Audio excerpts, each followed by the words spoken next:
요한계시록 2장 18절부터 29절까지 읽겠습니다. 두아디라 교회의 사자에게 편지하기를, 그 눈이 불꽃 같고 그 발이 빛난 주석과 같은 하나님의 아들이 가라사대, 내가 네 사업과 사랑과 믿음과 섬김과 인내를 아노니 네 나중 행위가 처음 것보다 많도다. 그러나 내게 책망할 일이 있노라. 자칭 선지자라 하는 여자 이세벨을 네가 용납함이니 그가 내 종들을 가르쳐 꾀어 행엄하게 하고 우상의 제물을 먹게 하는도다.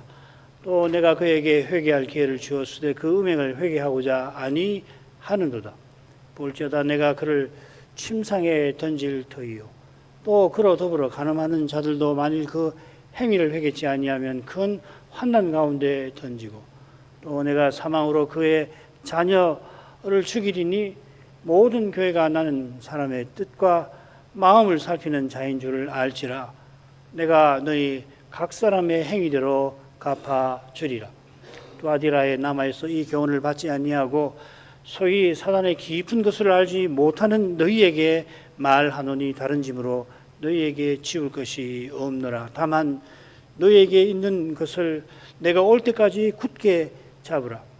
이기는 자와 끝까지 내 일을 지키는 그에게 만국을 다스리는 권세를 주리니 그가 철장을 가지고 저희를 다스려 질그릇 깨뜨린 것과 같이 하리라. 나도 내 아버지께 받은 것이 그러하니라. 내가 또 그에게 새벽 별을 주리라. 귀 있는 자는 성신이 교회들에게 하시는 말씀을 들을지어다. 이제 살필 두아디라 서신은 7서신 중 넷째, 곧 한가운데 서신입니다. 우선 이 서신이 7서신 가운데 절수가 가장 많습니다. 12절입니다. 그 다음으로 많은 게 7번째 라오디게아 서신 9절이고, 다른 서신들은 이 두아디라 서신의 대략 절반 정도 된다 보시면 됩니다. 절수가 많은 데는 그만한 이유가 있겠는데, 주께서 책망하시는 내용도 길고 또 이기는 자에게 약속하신 복의 내용도 깁니다. 아울러 이 서신은 우리가 앞서 살핀 세 서신과 비교할 때 그 형식상 몇몇 다른 점이 눈에 띕니다. 가장 현저한 것은 앞에 세 서신은 성신의 말씀을 들으라 하는 권면이 먼저 나오고 이기는 자에게 복을 주신다 하는 약속이 마지막으로 나오는데, 이 넷째 서신부터는 이 순서가 바뀝니다. 나머지 세 서신도 그렇게 나옵니다. 참고로 이 요한계시록의 일곱인, 일곱 나팔, 일곱 대접, 또 일곱 천사들 해서 일곱이 자주 나오는데, 일곱이 이처럼 셋, 넷 혹은 넷, 셋 이렇게 나눠집니다. 이건 우연한 게 아니고 의도한 겁니다. 이걸 잘 분석한 책들을 보면 일정한 이 규칙이 나와요. 그 규칙을 잘 보면 요한이 뭘 말하는지를 훨씬 더 잘 알게 된다 하는 뜻입니다. 이 의도는 이 사도가 이상을 받고 지시받은 교훈과 붙어 있는 겁니다. 그 교훈을 잘 전하기 위해서, 심지어는 이런 걸 알면은 이 계시록의 내용을 외우는데 굉장히 도움이 되는 거거든요. 두아디라 서신은 성신의 말씀에 관한 권면과 이기는 자에 대한 약속이 뒤에 나오는 새 서신과 순서가 같아 하는 걸 기억하십시오. 그런데 이 서신은 이기는 자라고 하고서 바로 부연하여서 내 말을 지키는 자라고 덧붙였습니다. 이건 앞뒤에 나오는 서신과 다릅니다. 독특합니다. 아울러 이기는 자에게 새벽별을 주겠다 하시는 내용도 다른 6서신과 다른 점이 있습니다. 새벽별 주시는 거, 이건 얼른 감추었던 만나와 흰돌을 주시는 것과 표현상 비슷하지요. 그죠? 주신다고 그랬으니까. 또 만나나 흰돌, 생명나무 과실이나 만국을 다스리는 권세를 주신다. 비슷해 보이기도 하고, 흰옷을 입게 하시는 거, 성전의 기둥이 되게 하시는 거, 보좌에 앉게 하시는 거 하고 내용을 비교해 보면 다른 점이 있어요. 여기서는 주님께서 나를 주겠다 이렇게 말씀하시는 겁니다. 다른 것도 결국 주님을 주시는 건데, 여기서는 직접적으로 표현하시는 한다 하는 겁니다. 이 점은 두아디라 서신 맨 처음 보시면 주님이 자기를 소개하시면서 하나님의 아들이라고 밝히시는 사실과도 붙어 있습니다. 다른 6 서신에서 소개하실 때는 가령 7 별을 붙잡고 초대 사이로 다니신다는 그 활동이라든지, 또 죽었다가 살아나셨다는 그 변화, 또 좌우에 날씬검을 가지셨다는 조건, 7별과 7별을 가지신다는 그 지위, 다윗의 열쇠를 가지시는 그 지위, 또 아멘 충성되고 참된 증인, 하나님의 창조의 근본이신 신분을 표시를 하죠. 여기서도 물론 주님의 신비하신 눈과 발을 가지셨다 언급을 하시는데, 동시에 자기가 성자이심을, 자기의 고유한 이름을 밝히시는 점에서는 독특합니다. 스무나 서신에서 처음과 나중이라고 하신 거나, 라우디게아 서신에서 아멘 증인, 또 이 창조의 근본이라고 하신 것이 비슷합니다만은, 말씀드린 대로 하나님의 아들이라고 하실 때는 자기의 고유한 이름을 이야기하고, 다른 친구들은 이 표상적인 상징적인 것이죠. 자, 내재 서신이 다른 6 서신과 구별되는 점들이 이처럼 있습니다만은, 아울러 특별히 내용상 이 6 서신과 공통이 돼요. 먼저 앞서 나오는 세 서신과 어떤 공통점이 있는지 간단히 보죠. 이 배도의 문제를 다루는 점에서 에베소, 버가모, 니골라당 다룬 거하고 서로 공통되지요. 또 네 사업과 사랑과 믿음과 섬김과 인내를 한다든지, 너의 나중 행위가 처음 행위보다 많다. 이건 당장 에베소 서신이 떠오르죠. 내 행위와 수고와 인내를 내가 한다. 네 처음 행위를 행하라. 그렇게 말씀하시잖아요. 그리고 이 세 서신과에 아니고 공통된 표현이 뭐냐면, 너에게 책망할 일이 있다 하는 것이 이 에베소나 버가모 같은 데 나올 겁니다. 마찬가지로 이 넷째 서신은 다음에 나오는 세 서신과 내용상 공통되는 면이 있어요. 만국을 다스리는 권세를 주겠다고 이 두아디라 서신에서 이기는 자에게 이렇게 복을 약속하시는데, 7째 서신이 비슷합니다. 내 보좌에 앉게 하겠다. 같은 거죠, 결국은. 그 다음에 너희에게 있는 것을 붙잡으라고 권면하시는데, 빌라델비아 서신에도 비슷하게 네가 가진 것을 굳게 잡아라 하십니다. 그리고 이 뒤에 나오는 새 서신과 공통되는 표현이 이 아버지, 내 아버지라는 표현이 여기에 나옵니다. 무슨 말이냐면, 이 넷째 서신은 한가운데 독특하게 있고 형식상으로 여러 면에서 독특성이 있으면서 내용상 앞뒤에 나오는 서신을 아우르는 그런 특성이 있다는 겁니다. 매우 의도적이죠, 그죠? 자, 이 정도 하고 넘어가죠. 18절, 두아디라 교회의 사자에게 편지하기를, 그 눈이 불꽃 같고 그 발이 빛난 주석과 같은 하나님의 아들이 가라사대. 이 두아디라는 에베소와 아울러서 이 신약 성경책에 등장하는 다른 신약 성경책에 등장하는 지명입니다. 이 두 군데가 나오는 거죠. 이것은 빌립보에서 이 바울 사도가 처음으로 복음을 전한 루디아라고 하는 여인의 출신지죠.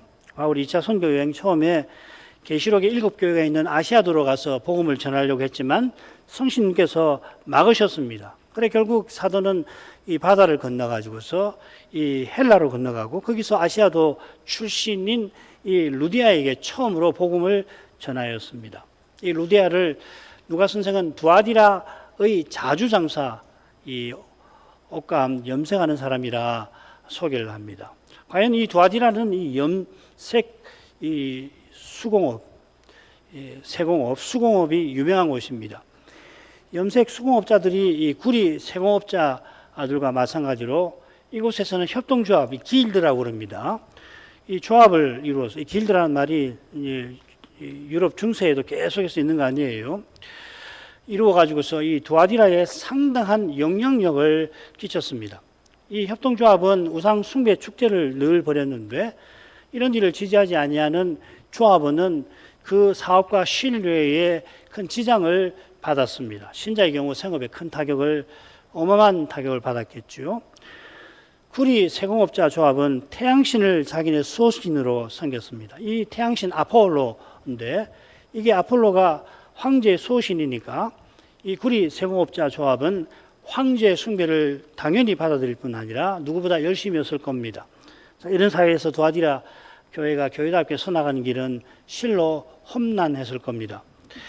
서신 처음에 주님께서 그 눈이 불꽃 같고 그 발이 빛난 주석과 같은 하나님의 아들이라 소개하시는데 순서는 이렇게 됩니다. 이렇게 말씀하신다 하나님의 아들께서 곧 그 눈이 불꽃 같고 그 발이 빛난 주석 같은 이께서 이렇게 되어 있습니다.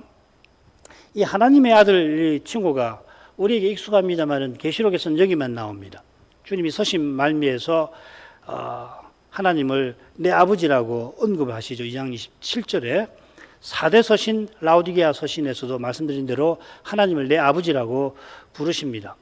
아울러 계시록의 머리말에서 보면 그리스도께 사도가 돌리는 성령을 보면 그의 아버지 하나님이라 하였고 14장 1절에 시온산에서 찬송하는 14만 4천 명이 그 이마에 어린 양의 이름과 그의 아버지의 이름이 이마에 있다 하였습니다. 그러니까 예수께서 그리스도이신 동시에 하나님의 아들이시다 하는 이 신약교회의 진리가, 신약교회에 계시된 이 위대한 진리가 계시록에도 분명히 나타나 있는 겁니다.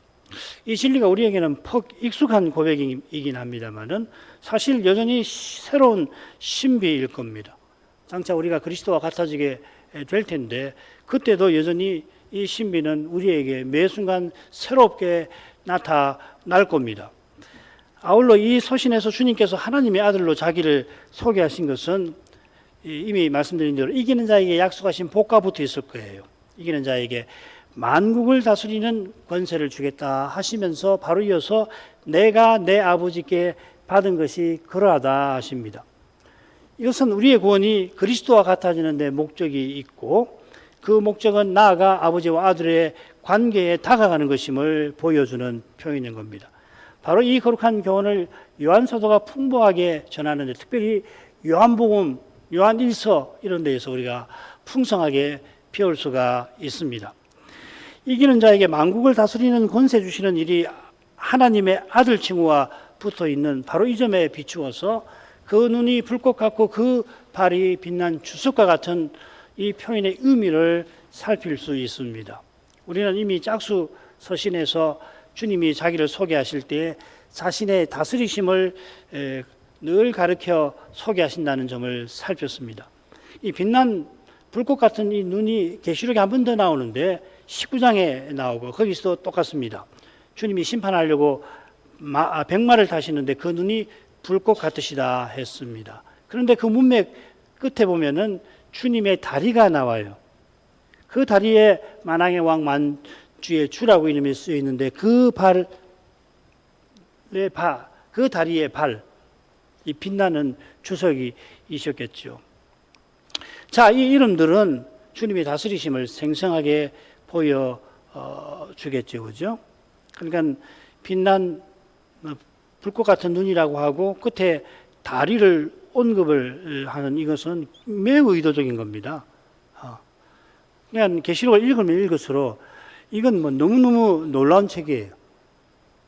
그냥 읽고 지나가면 되는 게 아니라 그 낱말이 나오는 것을 다 찾아서 읽으면은 기가 막힌 영화 관계가 있는 거란 말이죠. 세상에 이런 책이 또 있을까 싶어요. 그런 다리에 이어진 주님의 발이 빛난 주석이라는 것 역시 주님의 그 강력한 통치를 보여주겠죠. 그 다음으로 가죠. 에베소 서신과 버가마 서신과 비슷하면서도 이 경고와 권면의 순서가 바뀌어 있습니다. 순서만 바뀐 게 아니라 주님의 책망과 경고가 이 서신에서는 유난히 자세하고 또 엄중합니다. 칭찬으로 가죠.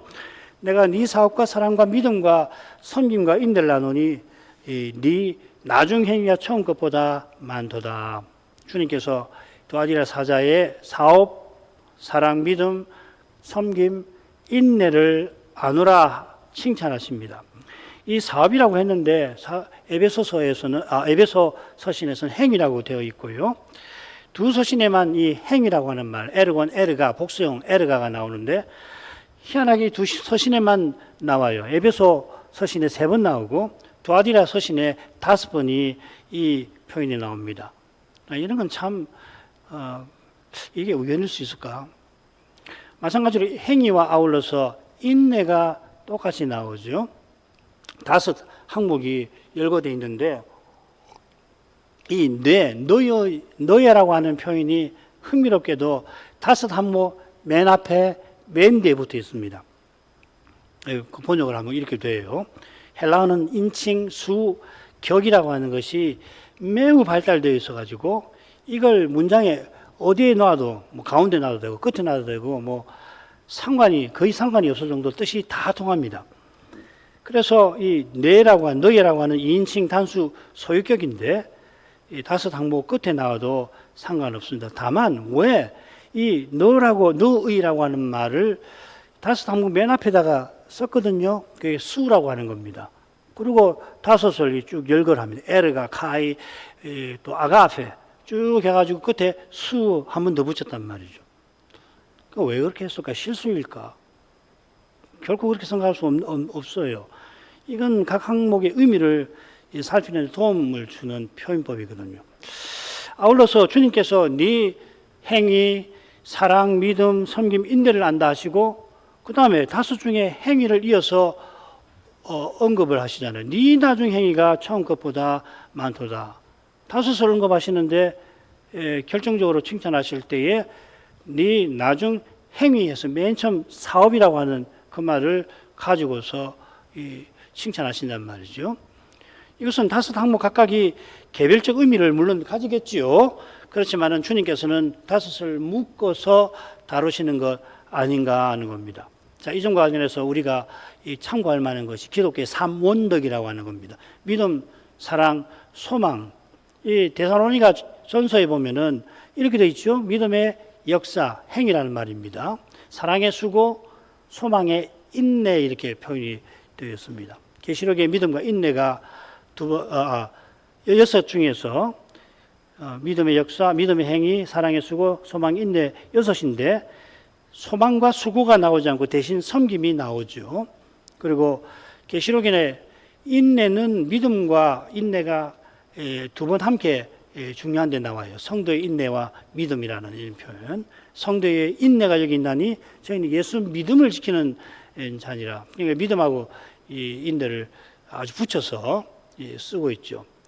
이야기가 긴데 이거 요약하면은 이 홀수 항목 1, 3, 5하고 짝수 항목이 서로 짝을 이루는 것 같아요. 행위, 믿음, 인내, 사랑, 섬김. 사실 더 근원적으로 이 사랑 자체가 믿음과 딱 붙어 있지요.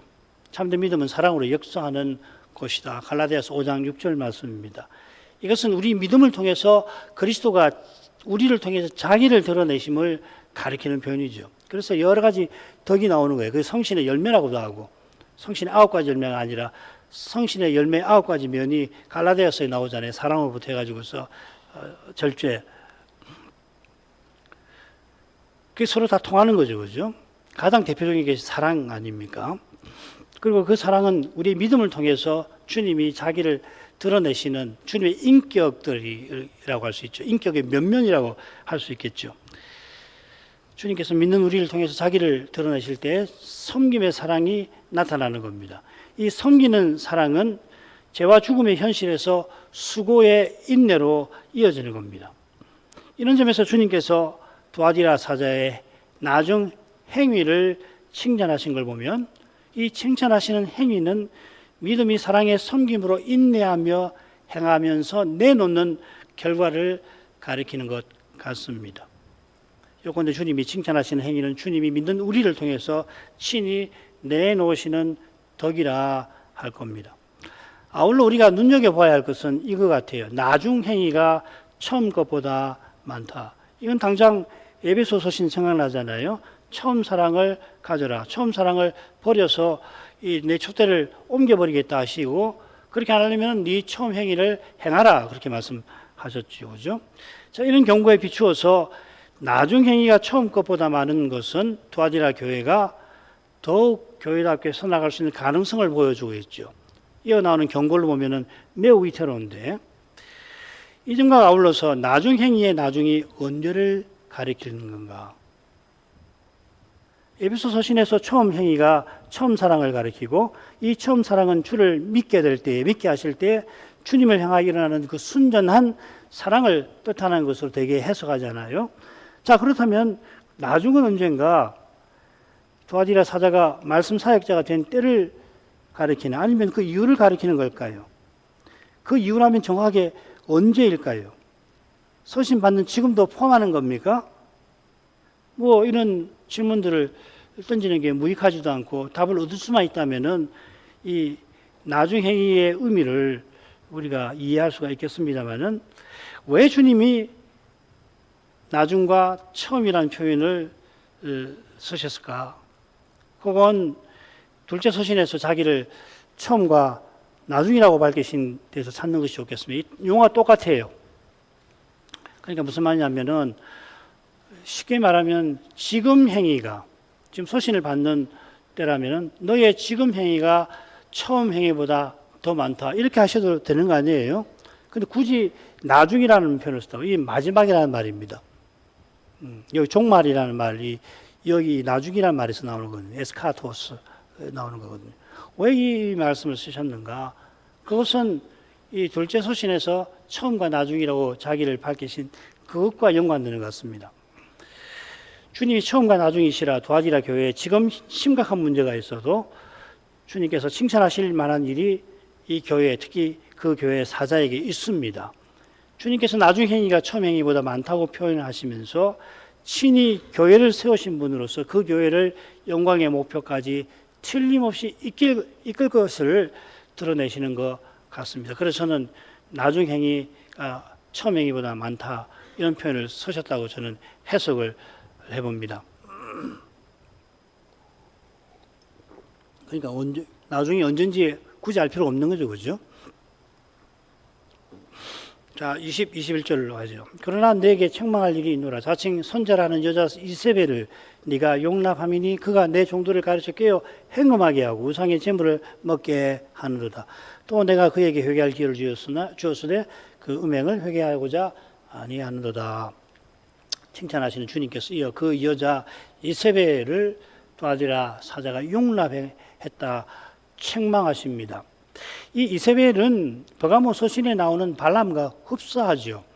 버가모 서신의 발람이 거짓 선지자이듯이 이세벨 역시 자칭 선지자입니다. 자칭 사도, 자칭 유대인, 다 가짜 아니에요. 자칭 선지자도 거짓 선지자입니다. 발람이 남자 거짓 선지자라면 여자 거짓 선지자가 바로 이세벨입니다.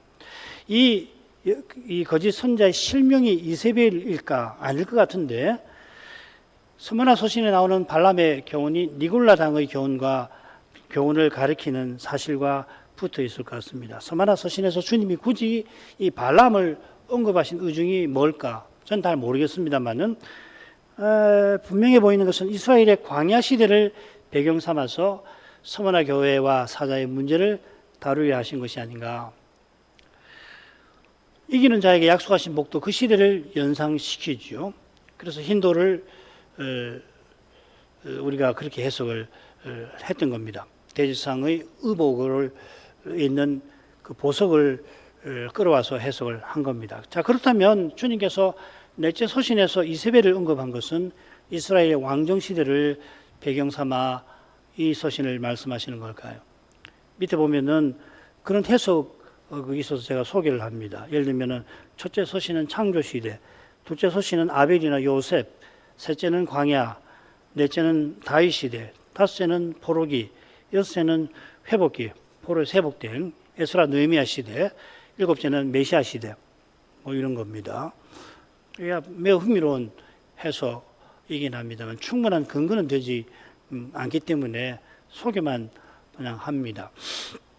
아무튼 이 이세벨은 북이스라엘의 아합 왕의 아내죠. 이스라엘 사람 아니고 시돈 왕 에발의 딸입니다. 이름도 굉장히 우상 숭배에 충실한 인물이라는 것을 암시하는데, 이 시돈 왕이 이스라엘과 화친하려고 자기 딸을 아합 왕과 정략 결혼을 시켰습니다.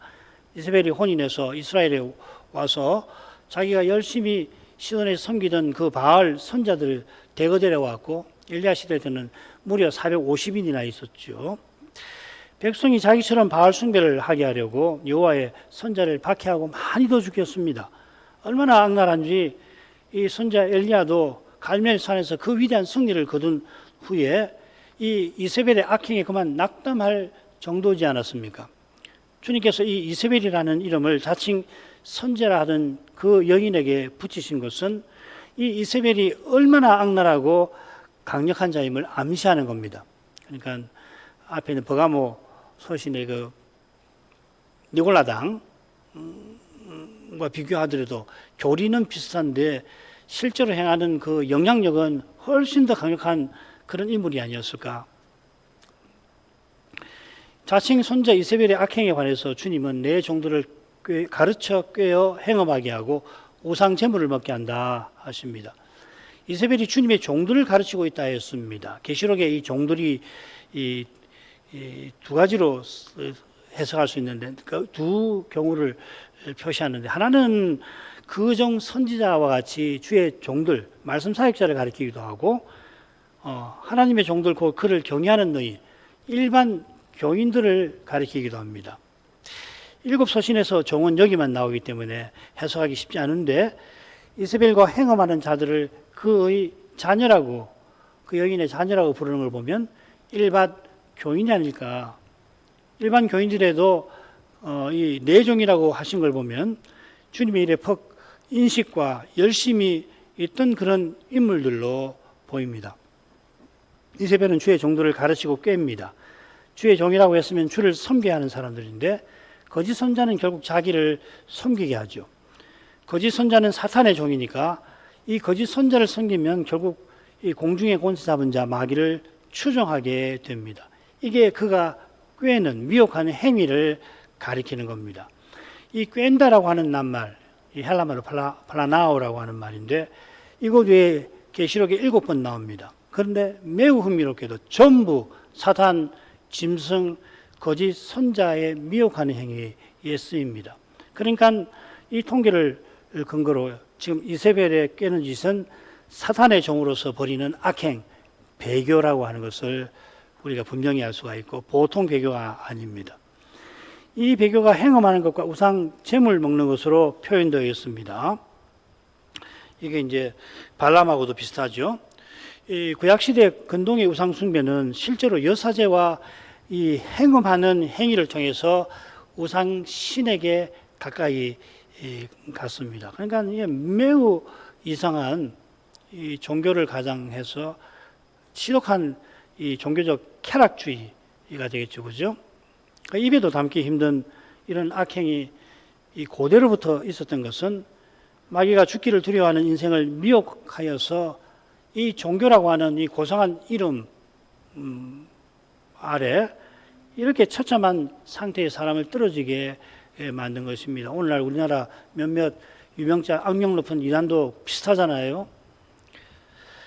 하나님께서는 태초에 에덴 동산에서 인생과 만나 주셔서 아담과 하와가 순결한 혼인을 통해서 거룩한 사명을 이루며 살게 하셨습니다. 마찬가지로 이를 위해서 하나님께서는 동산의 그 낙원의 모든 과실을 얼마든지 먹고 살라 하셨습니다. 땀 흘려 수고하며 고생하며 농사질 필요가 처음에는 없게 하신 겁니다. 장차 우리가 새 예루살렘의 그 생명나무 실과를 먹게 하실 거라 하신 것은 우리가 그때 하나님을 섬기는데 필요한 모든 것을 충만하게 줄 것이다 약속하신 겁니다. 지금 주시는 음식은, 우리가 오늘도 먹는 음식은 이 복된 장래를 우리에게 가르치지요.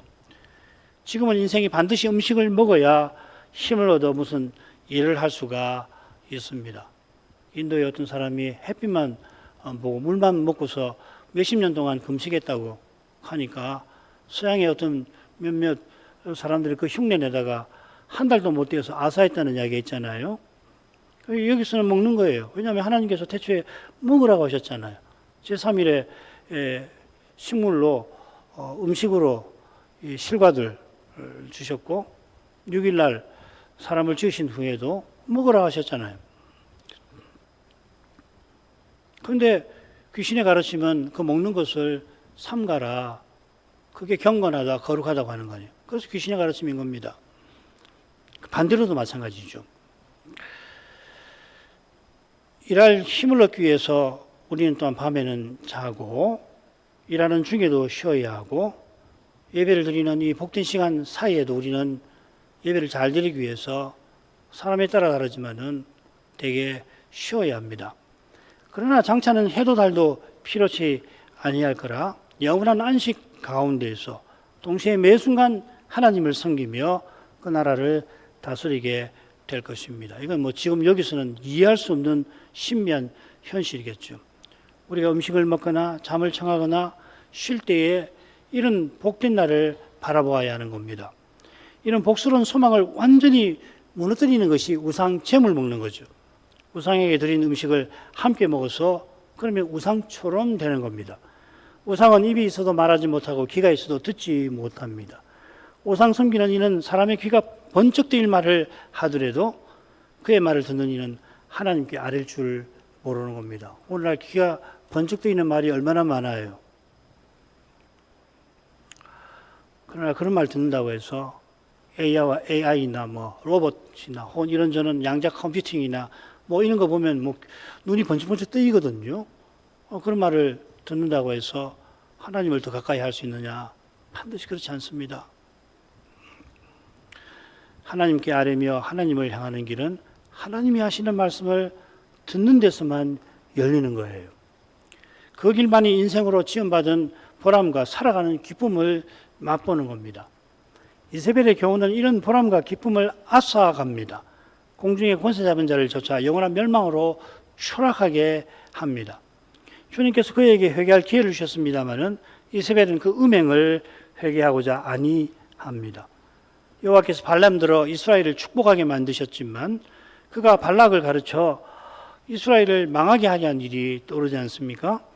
이세벨은 주님이 주신 기회 주신 것을 분명히 압니다마는 그 영혼이 아는 거예요. 제가 이 배도하는 사람의 그 심리 상태를 완벽하게 알 수도 없고 어떤 식으로 이 사람이 처음에 교회에 들어와서 주님을 믿는다고 하고 열심을 내고 그래서 누구보다 열심히 이 활동해서 교회 선생이 되었다가 어느 순간에 그렇게 열렬하게 믿고 고백하는 그 예수님에 대해서 악감을 가지고 그 예수님을 미워할 뿐만 아니라 적극적으로 도전하는 이 심리의 변화를 사실 저는 잘 모릅니다. 그런데 그 과정에서 이세벨에게 주님께서 회개하도록 하셨을 거예요. 하나님 말씀을 들을 때 그런 식의 회개를 권하시는 그런 음성이 아니지만 그런 것이 생각날 때 참 주의하셔야 합니다. 그거 물리치고서 그런 것이 마음에 일어나는데도 그걸 자기의 일을 정당화하려고 그것을 억누르고서 자기를 정당화하려고 자기 욕심대로 자기의 성격대로 가버리면은 그거 굉장히 무서운 일입니다. 절대 그렇게 하지 마십시오. 하나님 앞에 겸손하고 그러면 하나님이 그 말씀으로든지 기회든지 그것에 대해서 생각하게 하시면 겸손하게 생각하고 마음을 낮추고 그게 잘하는 거예요.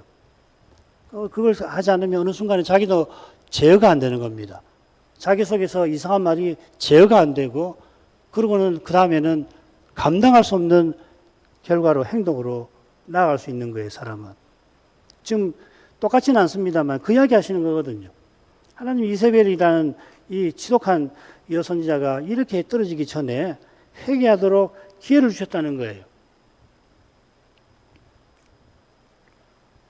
그런데 회개할 뜻이 전혀 없는 겁니다. 이게 바로 배교라고 하는 겁니다. 배교는 이만큼 무서운 겁니다. 그리스도를 알고 믿는다고 고백한 자가 그 다음에 적극적으로 미워하고 그리스도를 미워하고 반대하는 겁니다. 그러니까 교회 다니다가 이런저런 실망하거나 이런저런 생각에 또는 이 세상 행복에 빠져가지고 교회 안 나오고 하는 거 다른 겁니다.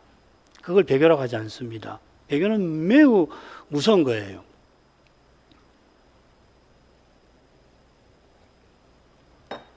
그래서 이 배교를 요한은 사망에 이르는 것이라 불렀고요.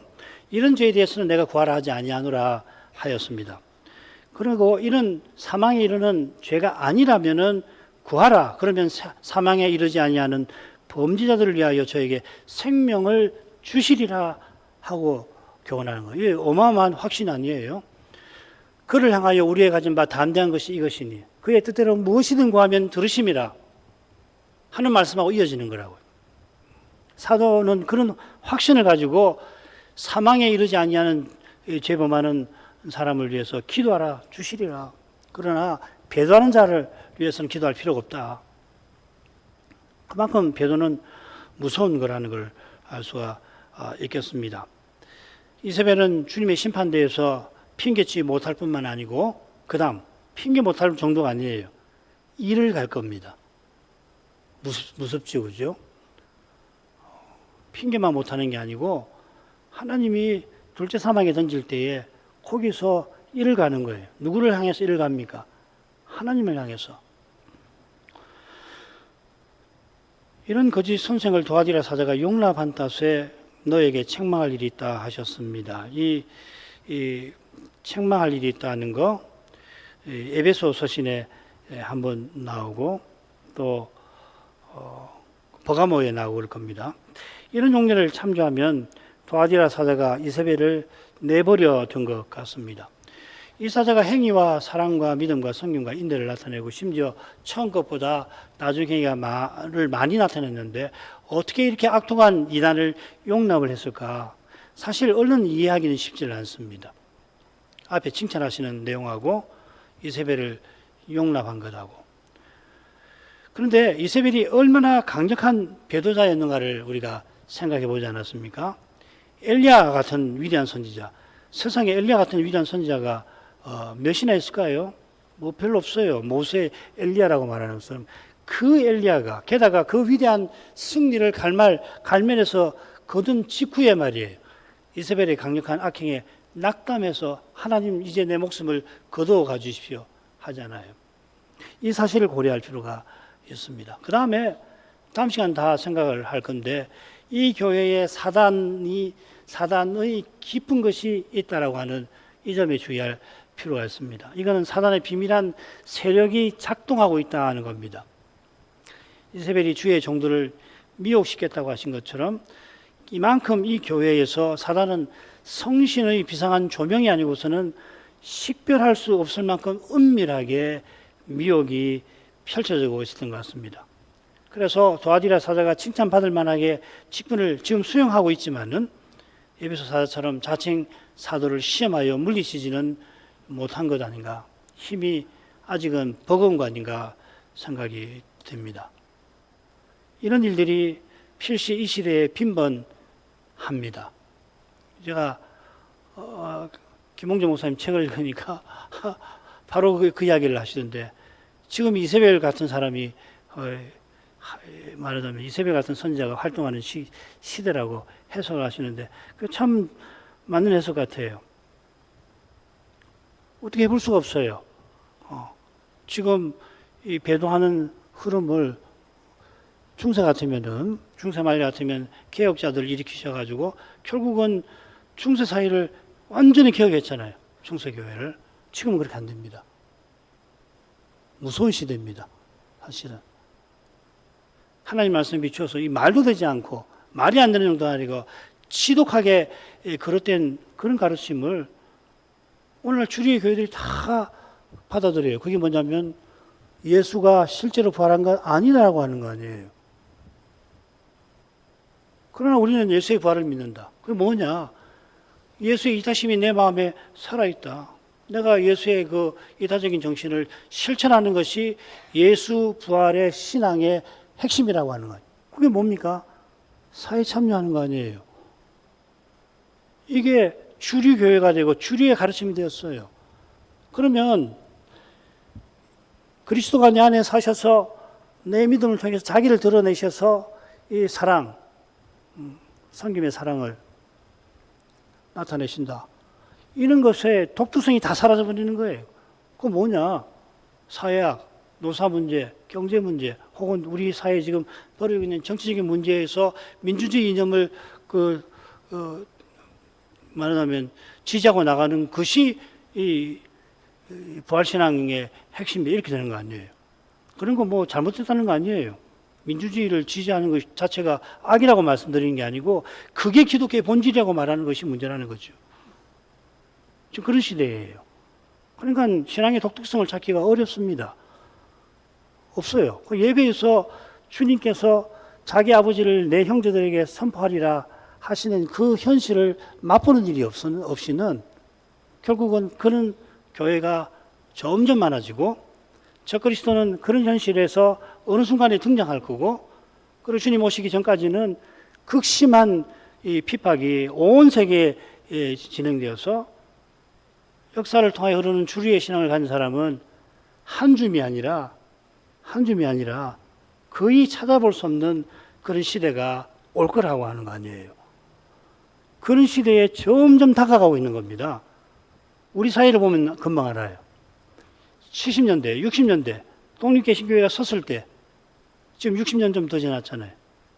우리 연배들이 더 되시는 분도 있고 그만한 세대 50대, 60대에 계시는 분이 있을 텐데 50만 딱 우리가 10대 때 한국교회가 됐나? 그 생각해 보시면 돼요. 상전 몇 회가 이런 상전 몇 회가 없는 거예요. 근데 이게 다가 아닙니다. 이보다 훨씬 심한 시대가 온다는 거예요.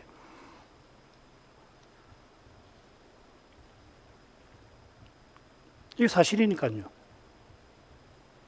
하나님 말씀이 가르치니까 저는 목사로서 가르치지 않을 수 없습니다.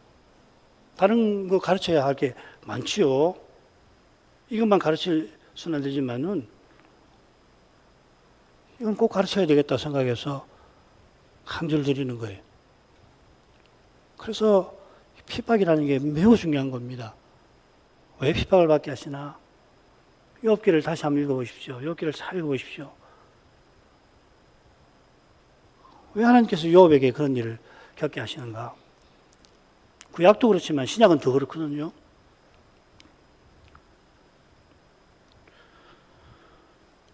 교회와 직분자가 전통신앙을 갖고 있고 거기에 걸맞은 교회 생활을 하는 것처럼 보이지만 당장 무슨 어려운 일이 없으면은 이렇게 교회를 꾸려가는 게 어렵지 않아요. 그런데 사단의 깊은 것이 작동을 하기 시작하면 속수무책인 상태로 추락하게 될 것입니다. 그런 생각 안 해봤으니까, 아무 문제 없으니까 평온하고 즐겁고 교인들끼리 모여서 이것저것 하는데 뭐 성가신 일도 없고 그러니까.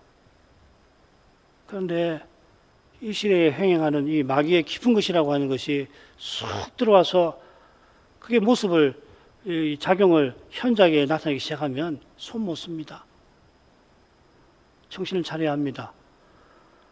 이 시대의 강단은 시대의 성격을 분별하고 그 도전을 이기는 말씀을 전하도록 힘써야 합니다. 이런 말씀은 교인들이 이 시대 현실에서 믿음으로 걸어가는 길에 절실하게 구해야만 하나님이 주시는 거예요. 목사라고 다 하는 것도 아니고 어디 멀리서 이런 걸 가르치는 목사가 있으면은 만사를 제쳐놓고 가서 배워서라도 교인들에게 가르쳐야겠죠. 그만큼 하십시다. 걸어가신 아버지 두아디라 서신에서 영광의 주님이 자기를 특별히 하나님 아들이라 소개하시면서 그 눈이 불꽃 같으시다, 그 발이 빛난 주석과 같으시다 하신 데에서 우리 주님은 어떤 분이시며 어떤 일을 행하시는지를 생각하게 하십니다. 주님께서 영원하신 아들이신 이 진리가 우리 신앙의 가장 중요한 것임을 모를 수가 없고 그 아들이 장차 심판주로 이 세상에 오시는 이 사실이 저희 걸어가는 믿음의 길에 얼마나 중요한 사실임을 이제도 고백합니다. 두아디라 사자를 칭찬하셨습니다만 이렇게 칭찬받는 사자가 구약시대 북쪽 이스라엘을 멸망으로 몰아갔던 저 지독하고 강력한 이세벨 같은 그런 거짓 선자를 용납한 탓에 주님은 그를 불갑을 책망하신 줄 압니다. 사단의 깊은 것을 안다 하실 만큼 그 거짓 선생과 그를 쫓는 이들이 얼마나 심각한 상태에 있는지를 헤아리게 하십니다. 아버지의 이런 두려운 상태와 현실이 주님께서 칭찬하시는 교회에도 언제든지 일어날 수 있는 이것을 기억하게 하시고 항상 하나님 앞에 겸손하여서 이런 일이 일어나더라도 당황할 것이 아니요 더욱 주님의 말씀에 빛을 구하며 살아가도록 주님의 보이시는 인도를 늘 신실히 받아가기를 힘쓰게 하여 주시옵소서. 이 시대 주님의 부르신 교회 강단들에서 이러한 말씀이 꼭 전파되도록 혹 사당이 여의치 못해서 다른 말씀은 다 가르치지 못할지라도 이런 말씀은 꼭 전해야 마땅한 줄 알고 그렇게 말씀을 전해서 아직 기회가 있을 때에 우리 모두가 깨어 근신할 수 있도록 은혜 베풀어 주시옵소서. 자비 여겨 주시옵소서. 예수님 이름으로 기도합니다. 아멘.